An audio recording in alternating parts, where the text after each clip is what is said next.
ಇನ್ನು ಪಹಲ್ಗಾಮ್ ದಾಳಿಯ ಕರಾಳತೆಯನ್ನ ಉಗ್ರರ ಗುಂಡಿಗೆ ಬಲಿಯಾದ ಮಂಜುನಾಥ್ ಪತ್ನಿ ಪಲ್ಲವಿ ತೆರೆದಿಟ್ಟಿದ್ದಾರೆ. ಇನ್ನು ಪಲ್ಲವಿಯವರ ಜೊತೆಗೆ ನಮ್ಮ ಪ್ರತಿನಿಧಿ ಬಸವರಾಜ್ ಮಾತುಕತೆಯನ್ನ ನಡೆಸಿದ್ದಾರೆ. ನೋಡೋಣ ಬನ್ನಿ. ಅಲ್ಲಿ ಏನಾಗುತ್ತೆ ಪಹಲ್ಗಾಮ್ ಹೋದ್ಮೇಲೆ ಆ ಸೌಂದರ್ಯ ಎಲ್ಲ ನೋಡ್ತಾ ಇರ್ತೀರಾ, ಸಿಚುವೇಶನ್ ಹೇಗಿತ್ತು ಅಂತ? ಏಕಾಏಕಿ ಭಯೋತ್ಪಾದನೆ ದಾಳಿ ಆಗತ್ತೆ ಹೇಗಂತ? ಈ ಥರ ಗುಂಡಿಂದು ಸೌಂಡು ಕೇಳಿಸ್ತು. ಗುಂಡಿನಂದರೆ ಅದು ನಮಗೆಲ್ಲ ಗುಂಡಿನ ಸೌಂಡ್ ಅಂತ ಗೊತ್ತಿರುತ್ತೆ. ನಾವು ಪಟಾಕಿ ಇದು ಮಾಡ್ತಿರ್ಬೇಕು ಅಂತ ಫಸ್ಟ್ ಅಂದ್ಕೊಂಡ್ವಿ. ಆ ಸೌಂಡ್ ಇಗ್ನೋರ್ ಮಾಡಿದ್ವಿ ನಾವು. ಅಥವಾ ಆರ್ಮಿ ಅವ್ರದ್ದು ಏನೋ ಫೈಟಿಂಗ್ ಅಂದರೆ ಅವ್ರದ್ದು ಟ್ರಯಲ್ ಇದೇನೋ ನಡೆಸ್ತಿರ್ಬೇಕು ಅಂತ ಹೇಳಿ ನಾವು ತಿಳಿದು ಇಗ್ನೋರ್ ಮಾಡಿದ್ವಿ. ಅದಾಗಿ ಮತ್ತೆ 2 ನಿಮಿಷಕ್ಕೆ ಮತ್ತೆ ಅದೇ ಥರನೇ ಗುಂಡಿಂದು ಸೌಂಡ್ ಕೇಳಿಸ್ತು. ಆಗಲೂ ಕೂಡ ಇದು ಆರ್ಮಿ ಏನೋ ಟೆಸ್ಟಿಂಗ್ ನಡೆಸ್ತಾ ಇದ್ದಾರೆ ಅಂತೇಳಿ ಆಗಲೂ ಇಗ್ನೋರೇ ಮಾಡಿದ್ವಿ. ಮತ್ತು ಆ ಟೈಮಿಗೆ ನಾವು ನಮ್ಮನೆಯವ್ರು ನಾನು ಮತ್ತು ನಮ್ಮನೆಯವರು ಫುಡ್ಡು ಇದನ್ನು ಆರ್ಡ್ರ್ ಮಾಡೋಕ್ಕೆ ಏನು ತೊಗೊಳೋದು ಅಂತ ಇದು ಮಾಡೋಕ್ಕೆ ಹೋದ್ವಿ. ಅಷ್ಟೊತ್ತಿಗೆ ನಮ್ಮನೆಯವ್ರು ನಾನು ಫುಡ್ ಆರ್ಡ್ರ್ ಮಾಡ್ತೀನಿ, ನೀವು ಅವ್ನು ಕರ್ಕೊಂಬ ಇದು ಮಾಡೋಣ ಅಂತ ಹೇಳಿದರು. ಅಷ್ಟೊತ್ತಿಗೆ ಹಿಂಗೆ 1-2 ಹೆಜ್ಜೆ ಒಂದು ಫರ್ಲಾಂಗ್ ಹೋಗೋಷ್ಟೊತ್ತಿಗೆ ಎಲ್ಲ ಕಿರ್ಚಿ ಓಡೋಕ್ಕೆ ಶುರು ಮಾಡಿದರು. ಮತ್ತು ಅಲ್ಲೊಂದು ಕಾಡು ಇದಿದೆ, ಅಲ್ಲಿಂದ ಫೈರಿಂಗ್ ಆಗೋಕ್ಕೆ ಶುರು ಆಯಿತು.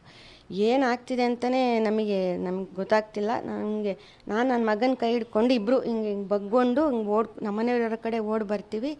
ಅಷ್ಟೊತ್ತಿಗೆ ಆಲ್ರೆಡಿ ಅವರಿಗೆ ಇಲ್ಲಿ ಕುತ್ತಿಗೆ ಹತ್ರ ಇದಾಗಿ ಅವ್ರು ಬಿದ್ದುಬಿಟ್ಟಿದ್ರು, ರಕ್ತದ ಮಡಲ್ ಬಿದ್ದುಬಿಟ್ಟಿದ್ರು ಅವರಿಗೆ. ಪತಿ ಕುಸಿದು ಬೀಳ್ತಾರೆ. ಆವಾಗ ನಂತರ ಏನಾಗುತ್ತೆ? ನಾವು ನೋಡೋತ್ತಿಗೆ ಅವ್ರು ಬಿದ್ದಾಗಿತ್ತು.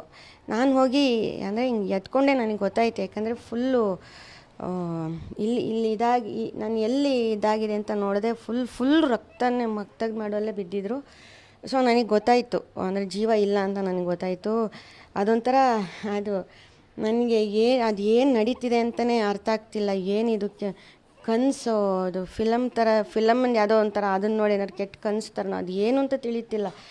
ಏನು ಮಾಡೋದು ಏನು ಅವ್ರನ್ನ ಹಿಡ್ಕೊಂಡು ಎದ್ದೇಳಿ ನಮಗೆ ಹಿಂಗಾಗಬೇಕಿತ್ತ, ಯಾಕೆ ಇಲ್ಲಿ ಬಂದ್ವಿ ಅಂತ ಅದು ನನಗೆ ಇದು ಇನ್ನೂ ನನಗೆ ಅದೊಂಥರ ಎಷ್ಟು ಶಾಕಿಂಗ್ ಅಂತಂದರೆ ಅದು ಈಗಲೂ ನನಗೆ ಜೀರ್ಣಿಸ್ಕೊಳಕ್ಕಾಗ್ತಿಲ್ಲ.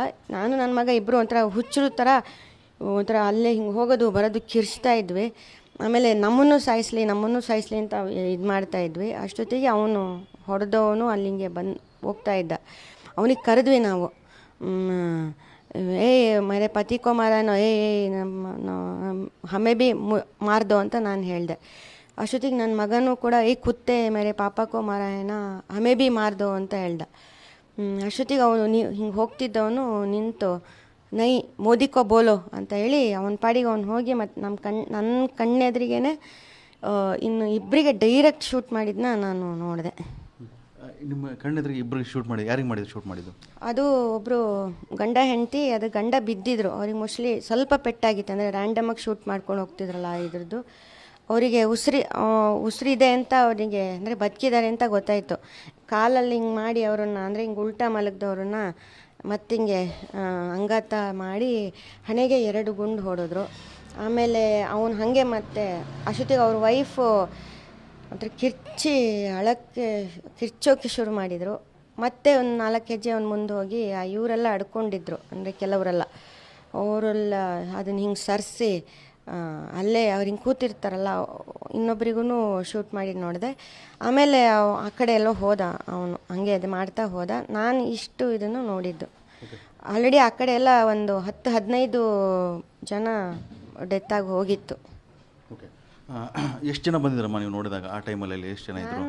ನಾನು ನೋಡಿದ್ದು ಇಬ್ಬರನ್ನೇ. ಅಲ್ಲಿ ಒಬ್ಬನ ಹತ್ರ ಅಂತೂ ಡೈರೆಕ್ಟಾಗೆ ಮಾತಾಡಿದ್ದೀನಿ. ಇನ್ನೊಬ್ಬ ಆ ಕಡೆ ಹಿಂದ್ಗಡೆಯಿಂದ ನೋಡಿದ್ದು. ಇನ್ನು 4 ಜನ ಅಂತೆ, ಅದು ನಂಗೆ ಗೊತ್ತಿಲ್ಲ. ನಾವು ನೋಡಿದ್ದು ಇಬ್ಬರನ್ನ. ನನ್ನ ಥರನೇ ಇನ್ನು ಅದೇ ಅವರು ನ್ಯೂಲಿ ಮ್ಯಾರಿಡ್ ಕಪಲ್, ಲೆಫ್ಟಿನೆಂಟ್ ಇವರು, ಅವ್ರದ್ದು ಸ್ವಲ್ಪ ಉಸಿರಿತ್ತು. ಆ ಪಾಪ ಹೆಣ್ಮಗಳು ನನಗೆ ಎಷ್ಟು ಬೇಜಾರಾಯಿತು ಅಂತಂದರೆ, ಜಸ್ಟ್ ಇನ್ನೂ ಅಂದರೆ ಆ ಬಳೆ ಎಲ್ಲ ಹಾಕಿರ್ತಾರಲ್ಲ ಅವ್ರ ಸಂಪ್ರದಾಯ, ಅದು ಕೂಡ ಇದು ಮಾಡಿರಲಿಲ್ಲ ಅವರು ಬಚಾವ್ ಮಾಡಿ ನನ್ನ ಗಂಡಂಗೆ ಉಸಿರಾಡ್ತಿದ್ದಾರೆ, ಬಚಾವ್ ಮಾಡಿ ಅಂತ ಹೇಳ್ತಾರೆ. ನಾನು ನನ್ನ ಮಗ ಏನು ಡಿಸೈಡ್ ಮಾಡಿದ್ವಿ, ಅಪ್ಪ ಅಂತೂ ಹೇಗೂ ಇಲ್ಲ, ನಾವು ಏನೂ ಮಾಡಲಿಕ್ಕೂ ಆಗಲ್ಲ, ಅಟ್ಲೀಸ್ಟ್ ಯಾರಿಗಾರು ಸಹಾಯಾರೋ ಏನಾರು ನಮ್ಮ ಕೈನ ಮಾಡೋಕ್ಕಾಗತ್ತೆ ಅಂತ ಟ್ರೈ ಮಾಡಿದ್ವಿ. ಅವರು ಬನ್ನಿ ಅಲ್ಲಿ ಕುದುರೆ ಹತ್ರ ತೊಗೊಂಡು ಹೋಗೋಣ ಇದು ಅಂತ. ಬಟ್ ನಾನು ನನ್ನ ಮಗ ಮತ್ತು ಆ ಹೆಣ್ಮಗಳು 3 ಜನನೂ ಅವ್ರನ್ನ ಎತ್ತಕ್ಕೆ ಟ್ರೈ ಮಾಡಿದ್ವಿ. ಅದು ನಮಗೆ ಆಗಲೇ ಇಲ್ಲ, ನಮ್ಮ ಕೈಲ ಶಕ್ತಿನೂ ಇಲ್ಲ, ಆಗಲಿಲ್ಲ. ಒಂದು ಸ್ವಲ್ಪ ದೂರ ಮಾತ್ರ ಇದು ಮಾಡೋಕ್ಕಾಯ್ತು, ಆಮೇಲೆ ಆಗಲಿಲ್ಲ.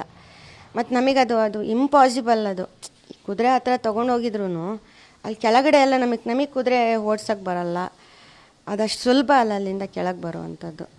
ಅಲ್ಲಿ ನಿಮ್ಮ ಅಂದರೆ ಪರ್ಟಿಕ್ಯುಲರ್ ಆಗಿ ಹಿಂದೂಗಳನ್ನೇ ಟಾರ್ಗೆಟ್ ಮಾಡಲಾಗ್ತಾ ಇತ್ತಾ ಹೇಗೆ?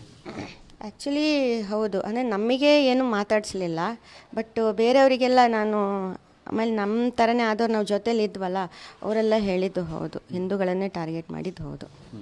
ಅಲ್ಲಿ ಏನಾದರೂ ಚರ್ಚೆ ಆಯಿತಾ ಈ ರೀತಿ? ಅಂದರೆ ಇನ್ನೊಂದು ಏನಂದರೆ ನನ್ನನ್ನು ಕೆಳಗೆ ಕರ್ಕೊಂಡು ಬರ್ತಿದ್ರಲ್ಲ ಅವರು ಒಬ್ಬ ಚಿಕ್ಕ ಹುಡುಗ ಅಂದರೆ ಒಂದು 22-23 ವರ್ಷದ ಹುಡುಗ ಇರ್ಬೋದು. ಕೈ ಹಿಡ್ಕೊಂಡು ಏನು ಹೆದರು ಬೇಡಮ್ಮ, ನೀನು ನನ್ನ ಅಕ್ಕಂತರ, ನಿನಗೆ ಕೆಳಗೆ ನಾನು ಕರ್ಕೊಂಡು ಹೋಗ್ತೀನಿ, ಅವ್ರಿಗೆ ಇವಾಗ ಹಂಗೆ ಆಗ್ಬಿಟ್ಟಿದೆ, ಆದರೆ ನೀನು ಧೈರ್ಯ ತೊಗೊಂಡು ಬಾ ಅಂತ ಹೇಳಿ ಹಿಂದಿಯಲ್ಲಿ ಇದು ಮಾಡ್ಕೊಂಡು ಕರ್ಕೊಂಡು ಬರ್ತಿದ್ರು ಅವರು, ಆ ಹುಡುಗ. ಅವನು ಕೂಡ ಹೇಳಿದ್ದು ಅಂದರೆ ಅವ್ನು ನನಗೂ ಹಿಂಗೆ ಹೊಡಿಯೋಕ್ಕೆ ಬಂದರು ಗನ್ ಹಿಡ್ಕೊಂಡು, ಗಾಬರಿಯಲ್ಲಿ ನಾನು ಬಿಸ್ಮಿಲ್ಲ ಅಂತ ಹೇಳಿದೆ, ನನ್ನ ಬಿಟ್ಬಿಟ್ರು ಅದಕ್ಕೆ ಅಂತ ಹೇಳಿದ್ದ ಅವನು. ಸ್ಥಳೀಯರು? ಸ್ಥಳೀಯರು. ಓಕೆ. ನಿಮ್ಮ ಮಗನೂ ಕೂಡ ರೆಸ್ಕ್ಯೂ ಮಾಡ್ಕೊಂಡು ಹೆಗಲ ಮೇಲೆ ಹೊತ್ಕೊಂಡ್ಬಂದ ಯಾವುದೋ ಸ್ಥಳೀಯರೊಬ್ಬರು? ಹೌದು, ಅದು ಆ್ಯಕ್ಚುಲಿ ನಾನು ಹೇಳಿದ್ನಲ್ಲ, ಅವನಿಗೆ ಸ್ವಲ್ಪ ಹೆಲ್ತು ಅಪ್ಸೆಟ್ ಆಗಿತ್ತು, ಮತ್ತು ಅದು ನಡ್ಕೊಂಡು ಬರೋವಂಥ ದಾರಿನೇ ಅಲ್ಲ. ನನಗೀಗ ನಿನ್ನ ಮಾಡಿಕೊಂಡ್ರೆ ಅದಷ್ಟು ಒಂದು 2-3 ಕಿಲೋಮೀಟರ್ 4 ಕಿಲೋಮೀಟರ್ ಎಷ್ಟೋ ಆಗುತ್ತದು. ಅದು ಹೆಂಗೆ ನಾನು ಬಂದೆ ಕೆಳಗಡೆ ಅನ್ನೋದೇ, ಯಾಕಂದ್ರೆ ಆ ಕೊರಕಲು ಮಧ್ಯೆ ಇದು ಮಾಡಿ ಬಂದೆ ಅನ್ನೋದೇ ನನಗೂ ಗೊತ್ತಿಲ್ಲ. ಒಟ್ಟಿನಲ್ಲಿ ಬಂದ್ವಿ. ಭವಿಷ್ಯ ತುಂಬ ಕಾಡ್ತಾ ಇದೆ ಅಂತ, ಮುಂದಿನ ಭವಿಷ್ಯ ಹೇಗೆ ಅಂತ ಹೇಳಿ? ನನಗೆ ಯಾರೂ ಜೊತೆ ಇಲ್ಲಲ್ಲ, ನಾನೇ ಎಲ್ಲ ಡಿಸಿಷನ್ ತೊಗೊಳ್ಬೇಕು, ನೋಡ್ಬೇಕು. ಸ್ವಲ್ಪ ಎಲ್ಲ ಕಷ್ಟ ಇದೆ, ನೋಡೋಣ. ಕಠಿಣ ಹಾದಿ ಮುಂದಿದೆ ಅಂತ? ಕಠಿಣ ಹಾದಿ ಇದೆ, ನೋಡೋಣ ಏನು ಅಂತ. ಅದು ನಾನು ಯೋಚನೆ ಮಾಡಿದರೆ ತುಂಬ ಪ್ಯಾನಿಕ್ ಆಗ್ತೀನಿ, ಅದಕ್ಕೆ ನೋಡೋಣ ಏನಾಗುತ್ತೆ ಅಂತ ನೋಡೋಣ. ಕ್ಯಾಮ್ರಾಮನ್ ಶಶಿಕುಮಾರ್ ಜೊತೆ ಬಸವಗಣ್ವಿ, TV9 ಶಿವಮೊಗ್ಗ.